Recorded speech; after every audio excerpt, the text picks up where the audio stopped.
बात उस यक्षिणी की है जो एक अनजान लड़के को सोने चांदी से भरा हुआ खजाना दिखाकर उसके साथ शारीरिक संबंध बनाती है और फिर वह यक्षिणी अपने असली रूप में आकर उसको अपने नाखूनों से दो भागों में चीरकर मौत के घाट उतार देती है और उसके दोनों टुकड़े जंगल में फेंक देती है।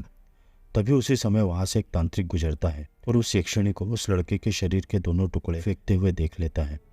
यह वही तांत्रिक था जिसे यक्षिणी ने जंगलों से बाहर ना जाने का श्राप दिया था। यह बहुत शक्तिशाली तांत्रिक था, पर अपने शरीर से काफी बूढ़ा हो चुका था और वह किसी भी तरीके से यक्षिणी के श्राप से मुक्त होकर बदला लेना चाहता था। जब वह यक्षिणी लड़की की लाश के दोनों टुकड़े फेंक कर चली जाती है, तब वह तांत्रिक अपनी शक्ति से लड़की की लाश के टुकड़े जोड़कर उसे जिंदा कर देता है और अपनी अधूरी इच्छाओं को पूरा करने के लिए वह उस लड़के के शरीर में प्रवेश कर जाता है और यक्षिणी को वश में करने की कोशिश करता है, पर असफल हो जाता है और अपने बूढ़े स्वरूप में वापस आ जाता है। अब वह लड़का फिर से जिंदा और आज़ाद हो चुका था और वह लड़का जान चुका था कि यक्षिणी बहुत ही शक्तिशाली होती है और उसकी मदद से जो चाहो वो पाया जा सकता है। तब उसने मनोहारिणी यक्षिणी को प्रसन्न करने के लिए कई महीनों तक साधना की, पर यक्षिणी प्रकट नहीं हुई। एक दिन वह लड़का एक बहुत बड़े पेड़ के नीचे थक कर बैठ गया।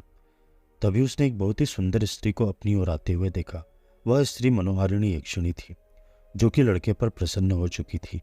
उसने लड़के से कहा, मैं तुमसे विवाह करना चाहती हूँ। लड़का यक्षिणी की सुंदरता पर मोहित हो गया और उसने उससे विवाह करने के लिए हाँ कर दी।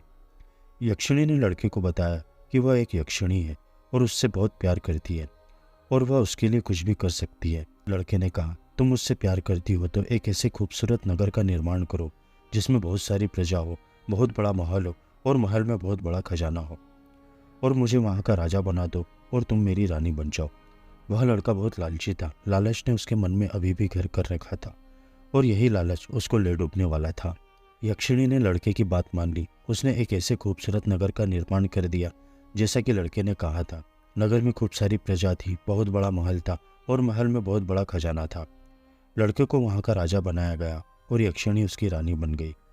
लड़का बहुत खुश था। उसने यक्षिणी से कहा, मैं तुम्हारा आभारी हूँ, तुमने मेरी सारी इच्छाएं पूरी कर दी। यक्षिणी ने कहा, मैं तुमसे बहुत प्यार करती हूँ, तुम्हारी खुशी में ही मेरी खुशी है। लड़का और यक्षिणी एक साल तक खुशी खुशी साथ रहे। एक दिन यक्षिणी ने लड़के की परीक्षा लेनी चाहिए। एक दिन यक्षिणी ने लड़के से कहा, मुझे तुम्हारे साथ रहना बहुत अच्छा लगता है, लेकिन अब मुझे अपने लोक जाना होगा, पर मैं जल्द ही लौट आऊंगी और तुम्हारी सेवा के लिए अपने लोक से कुछ दासियों को भेज दूंगी। अब जो होने वाला था उसकी उस लड़के ने कल्पना भी नहीं की थी। लड़का यक्षिणी से दासियों की बात सुनकर बहुत प्रसन्न हुआ, पर झूठ मूठ दुखी होकर उसने कहा, मैं तुम्हारे बगैर कैसे रह सकता हूँ। यक्षिणी ने कहा, मैं भी तुम्हारे बगैर नहीं रह सकती, पर मैं जल्द ही लौट आऊंगी। ऐसा कहकर वह चली गई। अगले दिन कुछ दासियां उसके महल में आई और उन दासियों में वह यक्षिणी भी रूप बदल कर आ गई। उसका रूप बहुत ही आकर्षक और कामुकता से भरा हुआ था और वह अन्य दासियां भी कुछ कम नहीं थी। सभी दासियां और वह यक्षिणी उस लड़की की सेवा में लग गई। कुछ ही दिनों में उन सभी दासियों पर उस लड़के की नीयत बिगड़ने लगी। उस लड़के ने यक्षिणी को छोड़कर सभी दासियों के साथ एक एक करके शारीरिक संबंध बना लिए। अब उन दासियों में यक्षिणी ही बची थी जिसके साथ उस लड़के ने संबंध नहीं बनाए थे, लेकिन वह लड़का उस यक्षिणी के साथ भी संबंध बनाना चाहता था जो कि उसकी ही पत्नी थी और वहां रूप बदलकर दासी बनकर रह रही थी। आखिरकार एक दिन उस लड़के ने यक्षिणी को अपने कमरे में बुलाया और उससे संबंध बनाने चाहे। जैसे ही उस लड़के ने यक्षिणी को संबंध बनाने के लिए अपनी बाहों में लिया, वैसे ही वह यक्षिणी अपने असली रूप में आ गई और क्रोध की आग में जलते हुए बोली, तुमने मेरे साथ धोखा किया है। मैंने तुम पर बहुत विश्वास किया था, पर तुमने मेरा विश्वास तोड़ दिया।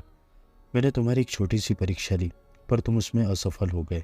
लड़का यक्षिणी से गिड़गिड़ाते हुए माफी मांगने लगा, पर यक्षिणी ने एक न सुनी और पूरा साम्राज्य नष्ट करके उस लड़के को उसी पेड़ के नीचे छोड़कर चली गई।